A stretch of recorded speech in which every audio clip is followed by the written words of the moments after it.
vamos entrar na metafísica. Eu queria que você colocasse quais são os conceitos da metafísica, conceitos básicos, não é? Deixa eu até colocar aqui, que eu ia colocar a noção básica da metafísica em Aristóteles. Vou colocar rodando aqui embaixo, enquanto você fala. Olha, é uma pergunta, agradeço, né? É uma pergunta, obviamente, muito difícil. Eu acho que, para falar isso, talvez a primeira coisa que eu falaria seria uma distinção que parece boba, mas eu acho que não é. Que é, quando a gente vê a palavra metafísica, a gente entender que ela pode significar a disciplina filosófica metafísica ou ela pode significar o livro.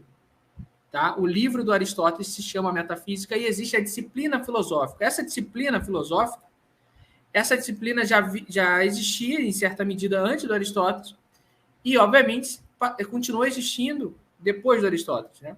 Essa disciplina, que o Aristóteles foi o primeiro sistematizador dela, né? Justamente por causa dessa obra que foi cunhada posteriormente de Metafísica, essa disciplina ela tenta investigar o mundo real, tudo que existe da sua maneira mais profunda possível, tá? Quando eu falo isso, investigar o que é a realidade, são expressões até não tão ainda aristotéricas, são expressões um pouco mais próximas a nós, um vocabulário mais contemporâneo.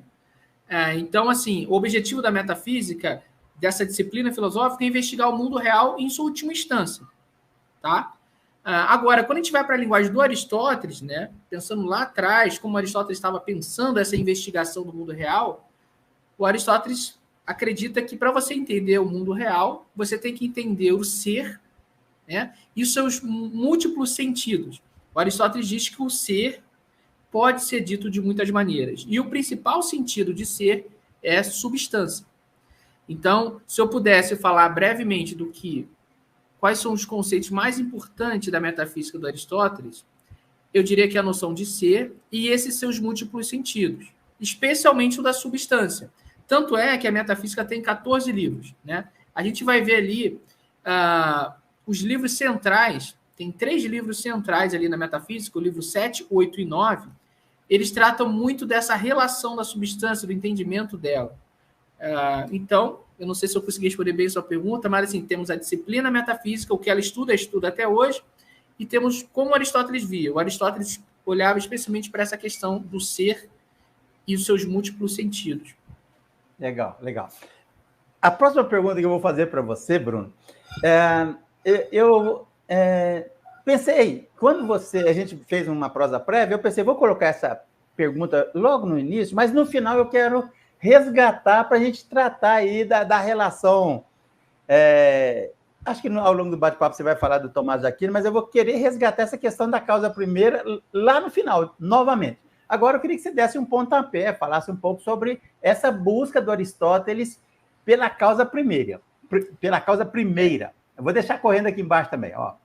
Olha, essa busca pela causa primeira é muito interessante.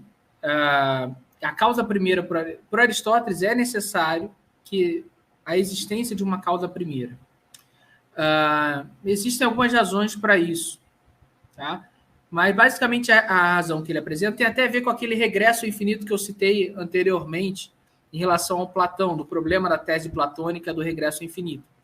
Se não houvesse uma causa primeira, a gente teria que pensar no próprio movimento, por exemplo, numa espécie de regresso infinito em relação ao movimento. E o Aristóteles acha isso um absurdo. Se o movimento chega até nós, se nós somos capazes de perceber o movimento, esse movimento é a passagem da potência a um ato. Toda vez que ocorre essa passagem, existe um ato por detrás disso.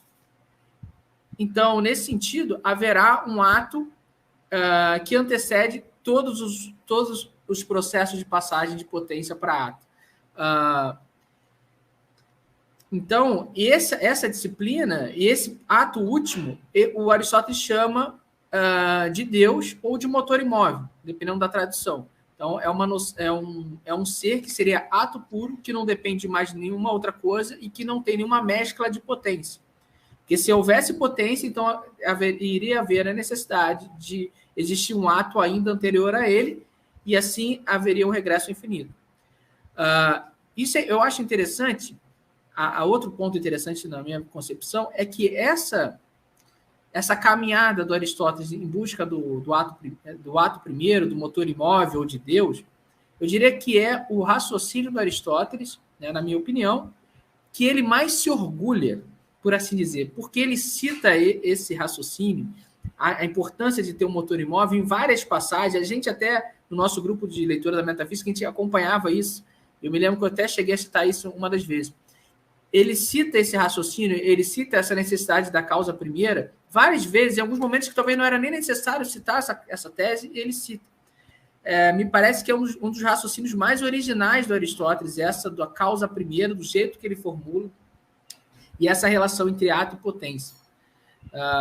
E, no caso, na metafísica, tem um livro, dentro dos 14, como eu falei anteriormente, um livro que trata somente dessa questão do ato primeiro.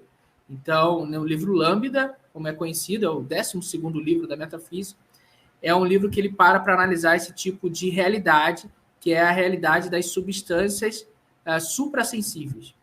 Tá? E dentro dessas substâncias existe uma que não depende de nenhuma outra, que é o motor imóvel. Não sei se contribuiu. Tá legal.